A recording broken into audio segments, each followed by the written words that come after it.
सभी मनुष्य भगवान की ही संतान हैं, तो भगवान किसी को ज्यादा देता है, किसी को कम। ऐसा क्यों?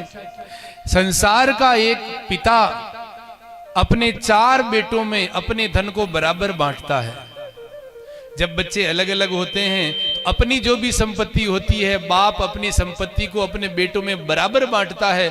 चाहे कोई बेटा ज्यादा कमाता हो, चाहे कोई कम कमाता हो, चाहे कोई ज्यादा होशियार हो, चाहे कोई बेटा थोड़ा पागल हो, लेकिन फिर भी बाप अपने बेटों को बराबर हिस्सा देता है। किसी के साथ किसी को ज्यादा या किसी को कम नहीं। जब दुनिया का कोई भी पिता अपने बच्चों में भेदभाव नहीं करता है, तो फिर वो ईश्वर, हम सभी दुनिया के लोग उस ईश्वर की ही संतान हैं, वो सबका बाप है, तो फिर वो सबके साथ भेदभाव क्यों करता है? किसी को ज्यादा दे देता है, किसी को इतना धन दे देता है कि घर में खाने वाले नहीं हैं, और किसी के घर में खाने वाले बहुत हैं लेकिन घर में खाने को नहीं है। किसी के घर में हर साल बच्चे हो रहे हैं, किसी के कोई बच्चे के लिए तड़प रहे हैं, किसी के बच्चा नहीं हो रहा। किसी के घर में गंगा बह रही है, किसी को पानी नसीब नहीं हो रहा है। कोई हॉस्पिटल में दम तोड़ रहा है, वहां पर डॉक्टर सुनवाई नहीं कर रहा है, और कुछ लोग ऐसे हैं जो बीमार हो जाते हैं तो पूरा हॉस्पिटल ही उसके घर आ जाता है, डॉक्टर सारे घर आकर के इलाज कर जाते हैं।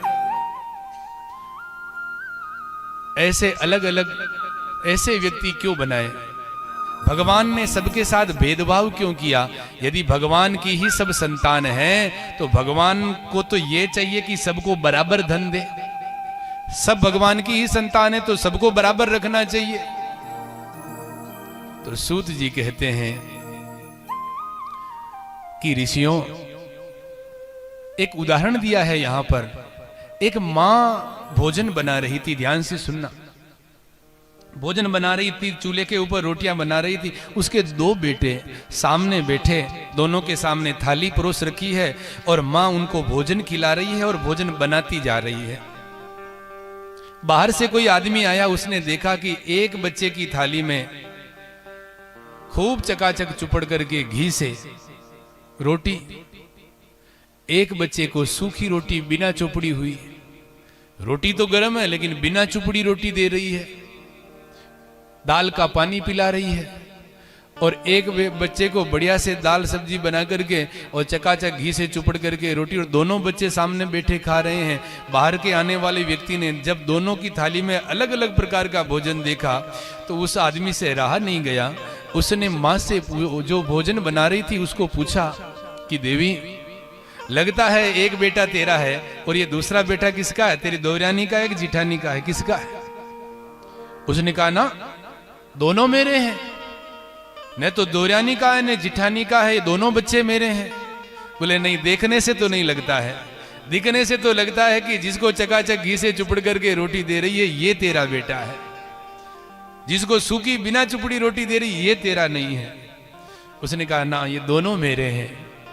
यदि दोनों तेरे बेटे हैं तो फिर एक को चकाचक करके घी से रोटी दे रही, एक को बिना चुपड़ी क्यों? उसकी आंखों में आंसू आ गए। उसने कहा, जिसको बिना चुपड़ी रोटी दे रही हूं ना, अभी ये बीमार है, कल ही इसको डॉक्टर को दिखा करके लाई हूं। डॉक्टर ने कहा है कि 1 महीने तक इसको बिना घी की रोटी खिलाना, तो इसकी बीमारी ठीक हो जाएगी।